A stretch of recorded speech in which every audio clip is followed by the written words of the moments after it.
আসসালামু আলাইকুম বন্ধুরা, আবারও চলে এসেছি আপনাদের মাঝে আর একটা রেসিপি নিয়ে। আপনারা তো অনেকেই দোকানে পিৎজা কিনে খান, তো এইভাবে করে বাড়িতে একবার বানিয়ে খেয়ে দেখবেন, দারুণ খেতে লাগে আর বানানো তো খুবই সহজ। তো আজকে আমি নিয়ে চলে এসেছি পিৎজা রেসিপি। তো চলুন শুরু করি। আমি এখানে নিয়ে নিয়েছি পনিরটা আমি এখানে কেটে নেব, সবটা নেব না। আমি এরকম করে দুটো টুকরো কেটে নিয়েছি।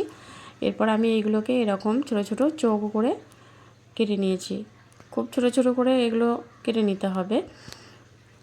তো এরপর আমি এখানে এগুলোকে ভেজে নেব। তার জন্য আমি এখানে দিয়ে দিলাম হাফ চামচেরও একটু কম হলুদ গুঁড়ো, আর এখানে দিয়ে দেব সামান্য পরিমাণ লঙ্কার গুঁড়ো আর গোলমরিচের গুঁড়ো হাফ চামচের একটু কম, আর এখানে দিয়ে দিলাম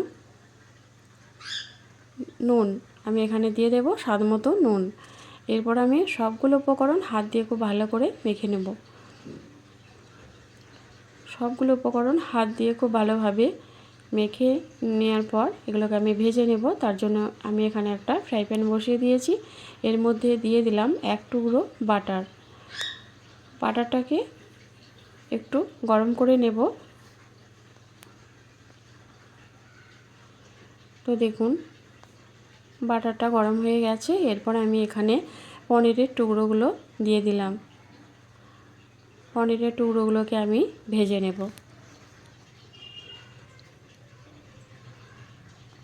তো এইভাবে একটু লাল লাল করে এগুলোকে ভেজে নিতে হবে, আর ঠিক এরকম ছোট ছোট চৌকো করেই এগুলোকে কেটে নিতে হবে। তো আমরা কম বেশি ছোট বড় সবাই পিৎজা খেতে ভালোবাসি। তো এইভাবে করে একবার বাড়িতে বানাবেন, একেবারে দোকানের মতোই খেতে হবে। তো দেখুন পনিরের টুকরোগুলোকে আমি ভেজে নিয়েছি, আর দেখুন কত সুন্দর একটা কালার চলে এসেছে। এরপর আমি এগুলোকে এখান থেকে তুলে নেব।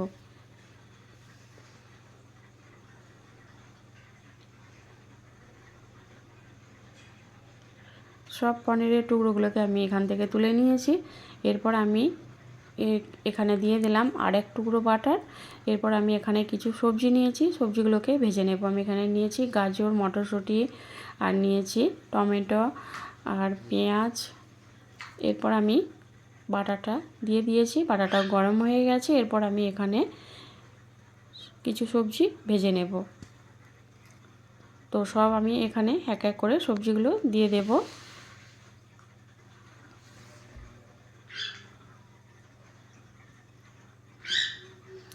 খুব বেশি ভাজার প্রয়োজন নেই, হালকা করে একটু ভেজে নিলেই হয়ে যাবে।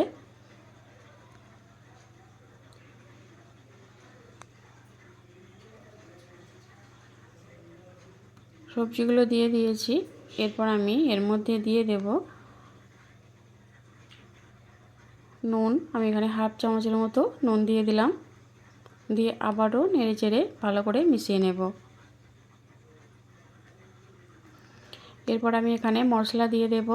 এখানে আমি নিয়েছি পেরি পেরি মশলা, আর নিয়েছি গোলমরিচ, আর নিয়েছি চাট মশলা। মশলাটা দিয়ে আবারও খুব ভালোভাবে নেড়ে চেড়ে সঙ্গে মিশিয়ে নেব। তো সবজিগুলো আমার মোটামুটি ভাজা হয়ে গেছে, এর থেকে আর বেশি ভাজবো না। এরপর আমি এখানে নিয়ে নিয়েছি একটা প্লেটে পিৎজার যে রুটিটা সেটা নিয়ে নিয়েছি। নেওয়ার পর আমি এখানে লাগিয়ে দিলাম বাটার। আমি অল্প একটু বাটার নিয়ে এর মধ্যে লাগিয়ে দিলাম। এরপর আমি এখানে দিয়ে দেব সস। আমি এখানে দিয়ে দেব শেজওয়ান সস আর পিৎজা পাস্তা সস।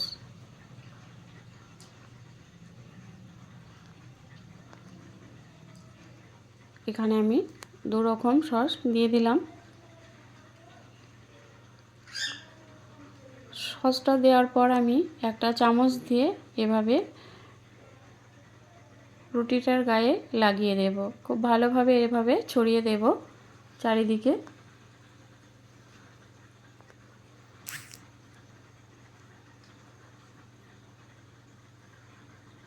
চারিদিকে এভাবে ছড়িয়ে দিয়েছি। এরপর এখানে আমি দিয়ে দিলাম কাঁচা লঙ্কা কুচি,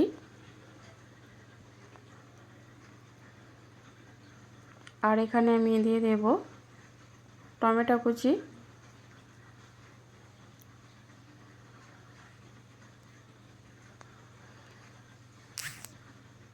তারপর এখানে আমি দিয়ে দেব পেঁয়াজ কুচি। আমি পেঁয়াজটাকে কুচি করিনি, এভাবে পাপড়ি ছাড়িয়ে নিয়েছি, এরকম দিয়ে দিলাম।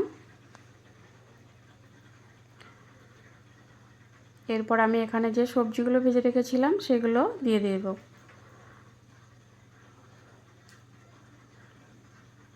সবজিগুলো দিয়ে দিয়েছি। এরপর আমি এখানে দিয়ে দেব পনিরের টুকরোগুলো। যে পনিরটা ভেজে রেখেছিলাম সেই পনিরের টুকরোগুলো এভাবে দিয়ে দিলাম। এরপর আমি এখানে নিয়েছি চিজটাকে এভাবে গ্রেট করে দেব। একটা গ্রেটার নিয়ে চিজটাকে এভাবে চারিদিকে দেখুন গ্রেট করে দিয়ে দিয়েছি। এখনই দেখতে অনেকটা লোভনীয় লাগছে। এরপর আমি এটাকে দিয়ে দেব মাইক্রোওভেনে। আমি এখানে 30 মিনিটের জন্য দিয়ে দিলাম। তো এখানে আমি টাইমটা সেট করে এটাকে অন করে দিয়ে দিয়েছি। এই দেখুন, বাড়িতে না মাইক্রোওভেন থাকলে আপনারা এখানে গ্যাসের চুলাতেও এটা করতে পারবেন। তো দেখুন ফিরে এলাম 30 মিনিট পর। এই দেখুন বের করে নিয়েছি, এটা রেডি হয়ে গেছে। দেখতে অনেকটা লোভনীয় হয়েছে।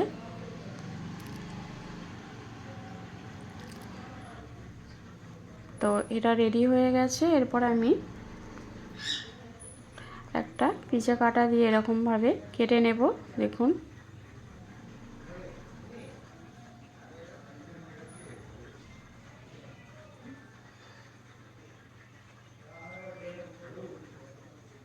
এভাবে কেটে নেব। তো আপনারা কে কে পিজা খেতে ভালোবাসেন কমেন্টে জানাবেন, আর আমার এই রেসিপিটা কেমন হয়েছে জানাবেন। তো সবশেষে আমি এখানে ছড়িয়ে দিলাম চিলি ফ্লেক্স,